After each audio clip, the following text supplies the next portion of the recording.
우리 함께 앞뒤 좌우 바라보시면서 이렇게 축복했으면 좋겠습니다. 예수님 때문에 행복합니다.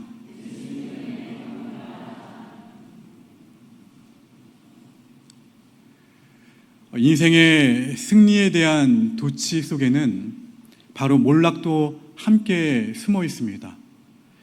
성경은 이것을 보고 무엇이라고 표현하고 있냐면 교만이라고 표현하죠. 잠언에서는 교만은 넘어짐의 앞잡이요 패망의 선봉이라고 했습니다. 다윗은 어찌어찌해서 아들 압살롬을 제압하게 되고 주변국들을 공격해서 전부 다 승리하게 됩니다. 또한 모든 어려움을 다 이겨내고 승리해서 하나님이 아브라함에게 약속하신 모든 땅을 취하게 된 사람이 바로 다윗입니다. 근데 이제는 근심과 걱정이 없는 바로 그러한 때였는데 그때 하나님이 오늘 본문의 사건을 일으키신 거예요. 하나님의 은혜로 너무나 기쁘게 살아왔는데 지금까지 그렇게 살아왔는데 삶이 지금 이 정도면 성공했고 이 정도면 너무 잘 되었다고 생각했는데 하나님은 그냥 넘어가지지 않으시고 사건 하나를 일으키셔서 우리에게 교훈을 주고 계신 거예요. 우리 본문 1절 말씀을 다시 한번 천천히 한번 읽어보겠습니다. 시작.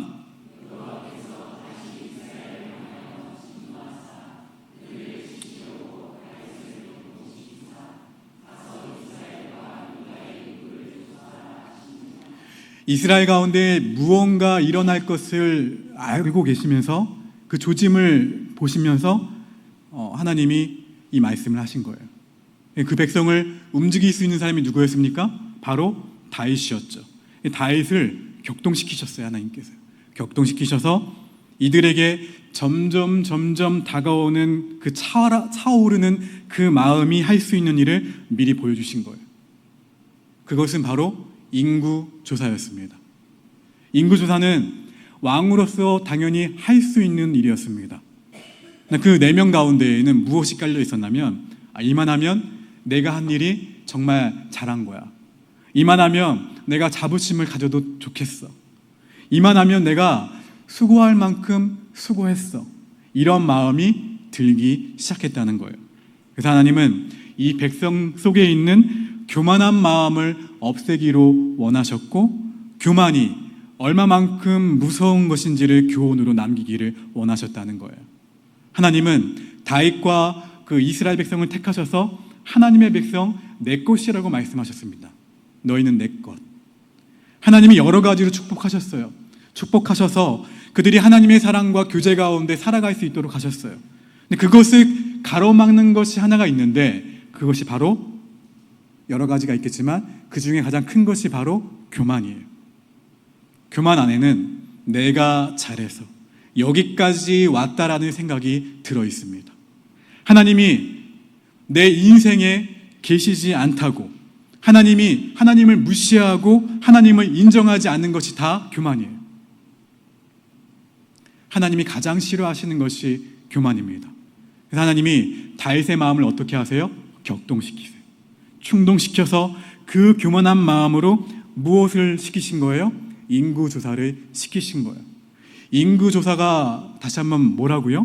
내가 이만큼 했으니까 승리했다. 나의 군사력이 얼마나 되는지 한번 보자. 바로 그러한 마음이에요.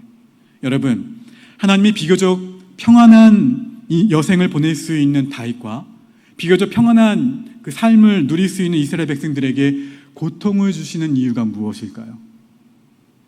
하나님이 가장 싫어하시는 죄가 교만이라는 것을 가르치고 각인시키기를 원하셨던 거예요. 교만은 하나님을 대적하는 마음이 교만입니다.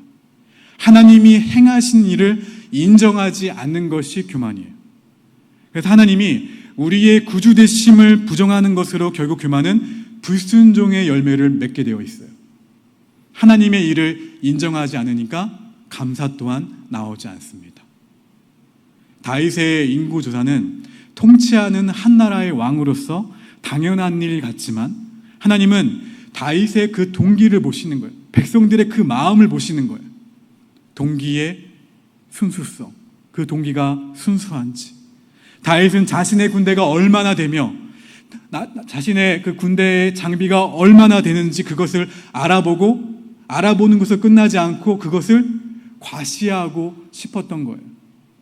군대와 백성과 장비의 힘으로 지금까지 승리했다는 생각이 마음속에서 들기 시작했다는 거예요. 성경을 보면 알 수 있듯이 하나님은 교만한 사람을 어떻게 하십니까? 사용하지 않으세요. 만약 사용하신다면 필요하면 징계와 연단을 통해서라도 깨닫게 하셔서 사용하셨어요. 본문을 보게 되면 요압이라는 장군이 나옵니다.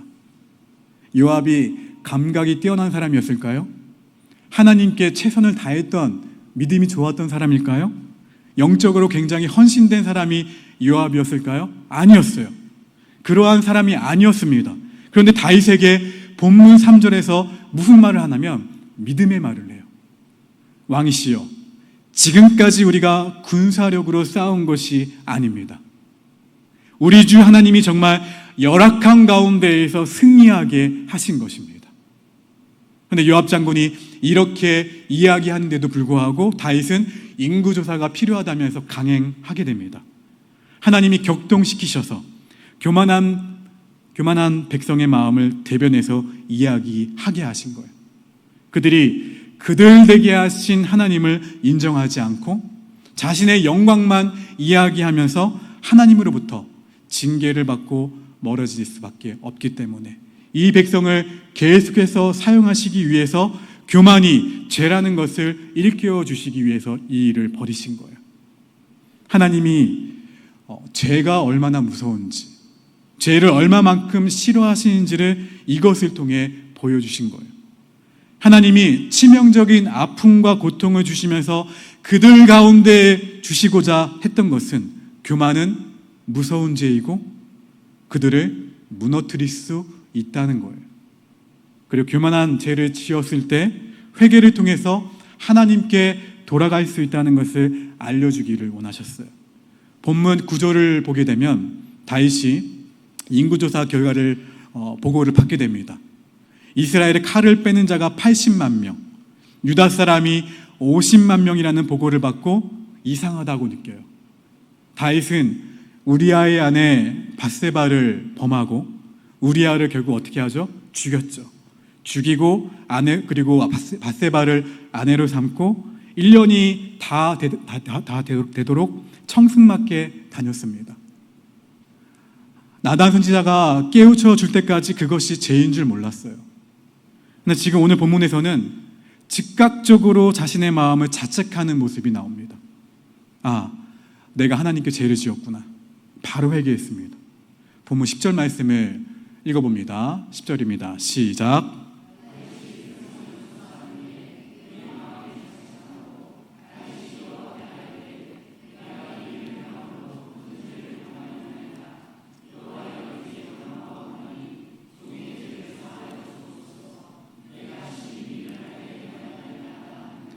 아멘. 하나님은 회개에 대한 것을 이스라엘 백성들에게 알려주기를 원하셨습니다. 왜요? 사람들은 죄를 잘 짓기 때문에. 하나님이 주시는 시련과 고난에는 두 가지 의미가 있습니다. 하나는 시련과 고난을 주어서 다시 누구에게로? 하나님께로 돌아오도록 깨닫게 하기 위해서 고난과 시련을 주시는 거예요. 또 하나는 죄를 지어서 회개하는 죄값을 치르게 하시는 것. 하나님은 다윗에게 죄값을 치르라고 명령하십니다. 그 이유가 무엇일까요? 죄가 얼마나 무서운지, 죄가 얼마나 아픈 것인지를 새겨놓기 위해서 죄의 열매를 이 백성에게 물으시는 거예요. 마찬가지로 하나님은 우리가 죄를 회개하면 그 죄에 대해서 용서해 주시지만 그 죄의 아픔은 우리에게 남겨두세요. 아파야 다음부터 같은 죄를 짓지 않기 때문에. 여러분, 하나님이 어려움을 주실 때 내가 아직 회개하지 못한 것이 있는지, 마음속에 나도 모르는 교만은 없는지 오늘 말씀에 비추어서 나를 돌아보시기를 주의 이름으로 축원합니다. 하나님은 다윗에게 그 죄값으로 세 가지 중 한 가지를 선택하라고 말씀하십니다. 첫 번째는 7년 동안의 대기근입니다. 이미 3년 동안의 기근도 진절머리가 났기에 그것은 어떻게 합니까? 거절해요. 두 번째는 3달 동안 원수에게 쫓겨다니는 거예요. 10여 년을 쫓겨다녔는데 어떻게 또 쫓겨다닙니까? 거절합니다. 그래서 마지막 3번째를 선택하게 되죠. 무엇입니까? 3일 동안 백성이 죽임을 당하는 거예요. 이것이 차라리 낫겠다고 한 거예요. 이 선택은 다윗 자신이 편하려고 그런 것이 아니라 인간의 손에 의해 받는 재판보다 하나님의 손에 징계를 받는 것이 긍휼과 자비가 있다는 것을 다윗은 알았기 때문에 이 3번째를 선택한 거예요. 하나님이 혹시나 마음을 돌리지 않으실까 했던 거죠. 여러분, 우리의 죗값에 대한 징계는 누가 다 치러주셨나요? 예수님이 십자가에서 다 치러주셨어요. 그래서 우리는 징계를 받지 않습니다. 십자가에서 죽으시어 우리의 죄와 허물을 다 받아주시고 우리의 죗값을 다 예수님이 치러주신 거예요. 그래서 우리는 이 죄 때문에 멸망하지 않습니다. 그 은혜가 저와 여러분 가운데 있는 거예요. 본문을 보게 되면 그런데 다윗은 3번째를 선택했다고 했죠. 백성이 죽는 것을 보고 다윗은 후회를 하게 돼요. 너무 마음이 아팠어요. 백성 7만 명이 하루아침에 죽어나갈 때 다윗의 심정이 어땠을까요? 왜 나의 죄 때문에 내 백성이 고통을 당해야 하나? 괴로웠을 거예요. 그런데 15절 이후의 이야기를 보면 아라우나라는 사람의 타작마당에 죽음의 천사가 서 있는 것을 보게 됩니다. 다윗은 괴로운 가운데 그 죽음의 천사에게 뭐라고 얘기하냐면 자신을 죽이라고 했어요. 했지만 천사는 꿈쩍도 하지 않습니다. 그래서 하나님께 기도했더니 하나님이 이제 선지자 갓을 통해서 해결해 주십니다. 사무엘하 24장 18절 말씀 화면을 보고 함께 읽겠습니다. 시작.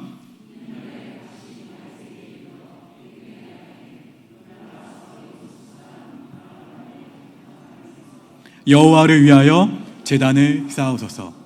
할렐루야. 무슨 말입니까? 여보스 사람 아라우나의 타작마당에서 무엇을 하라는 거예요? 제사를 드리라. 뭐예요? 예배를 드려라 예요. 다윗이 그 말씀대로 땅을 사고 소와 큰 밭을 사서 제사를 지내고 나니 재앙이 어떻게 됩니까? 끝이 나요. 사무엘하 24장 25절 말씀 읽어봅니다. 시작. 그곳에서 여호와를 위하여 제단을 쌓고 번제와 화목제를 드렸더니 이에 여호와께서 그 땅을 위한 기도를 들으심에 이스라엘에게 내리는 재앙이 그쳤더라. 할렐루야. 이 땅이 무슨 땅인 줄 아십니까? 아라우나의 땅이 아브라함이 이삭을 죽이려고 드렸던 제단이 있던 그 땅이었어요. 무려 시간적으로 봤을 땐 1000년의 간격이 있었는데 하나님이 이 땅을 지정하셔서 다윗에게 무엇을 드리라고 하신 거예요? 제사를 드리라고 하신 거예요. 제사를 드리라고 하신 이유는 아브라함의 절대 순종을 보셨던 것처럼 다윗의 절대 순종을 보길 원하셨던 거예요. 그 절대 순종을 상기시키시고 교만하지 말라는 거예요. 그리고 무엇을 통해서요? 예배를 통해서 회복시키시는 그 하나님의 은혜에 대해 우리에게 말씀해 주시는 거예요. 여러분, 삶이 무너져 있습니까? 삶에 아픔이 있습니까? 무너진 영역들이 있습니까? 그러면 예배를 선택하시기를 주의 이름으로 축원합니다. 예배에는 모든 재앙을 멈추게 하는 힘이 있어요. 예배는 제사함의 능력이 있습니다. 예배는 모든 저주를 물러가게 하는 유월절의 놀라운 은혜가 있습니다. 다윗은 그곳을 주님의 성전을 지을 땅으로 바꿔버려요. 여러분이 주님 앞에 예배드리는 곳은 어떠한 땅입니까? 야곱은 자신이 잠을 자던 외로움과 그 고독의 돌베개를 제단으로 삼고 거기에 기름을 붓고 예배를 드렸어요. 눈물이 있던 곳에, 외로움이 있던 곳에, 괴로움이 있던 곳에 제단을 쌓고 주님을 향해서 예배를 드렸어요. 하나님은 고통스럽고 힘든 것을 통해 예배를 드리고 그리고 말씀 앞에 가까이 가고 하나님 앞에 나아가게 하십니다. 여러분, 하나님과의 관계를 회복하고 돌아가는 것이 예배예요.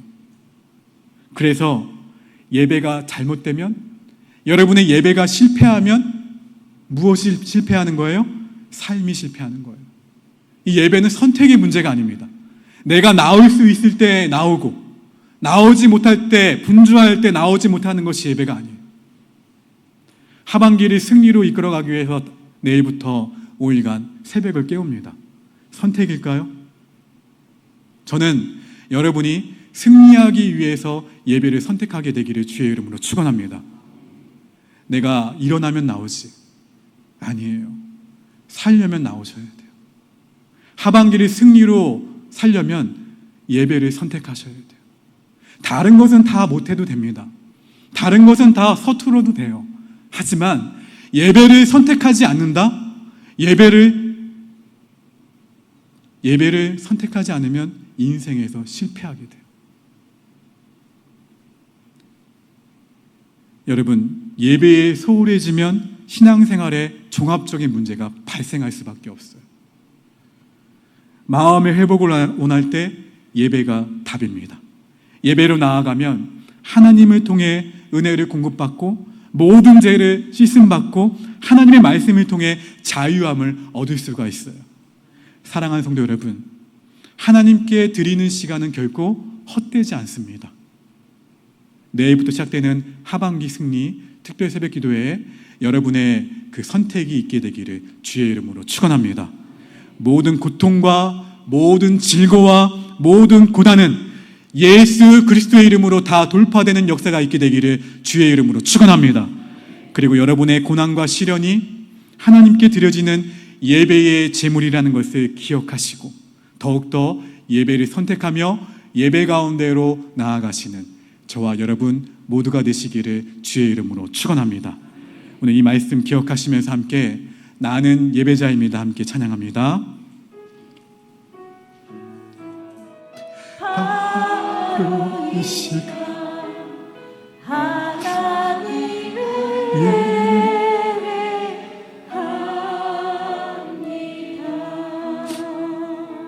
우리 가슴에 손을 얹겠습니다. 하나님, 삶의 분주함 때문에, 삶의 어려움 때문에, 교만함 때문에 주님을 선택하지 못하고 주님께 나아가지 못하고 주님께 예배드리는 것을 소홀히했던 우리의 모든 죄를 용서하여 주시옵소서. 오늘 이 드리는 예배가, 아버지 앞에 드렸던 이 예배가 하나님이 기뻐 받으시는 예배가 될 줄로 믿습니다.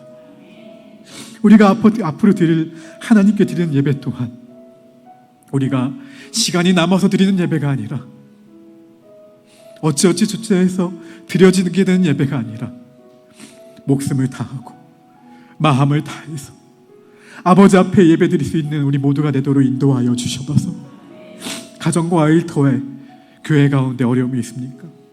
슬픔이 있습니까? 예배를 선택하는 사람들에게 예배를 통한 회복을 주시옵소서. 예배를 선택한 이들에게 예배를 통한 회복을 주시옵소서.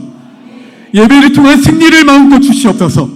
그래서 예배를 선택하는 믿음의 사람들을 통해서 하나님이 우리의 삶 가운데 어떻게 역사하시는지 보게 하시고 다시 모든 교만함과 죄를 회개하며 다시 예배를 드렸던 예배자로 나아갔던 것처럼 우리 교우들 또한 예배를 어느 곳에서나 무엇을 하든지 예배를 우선시하는 우리 모두가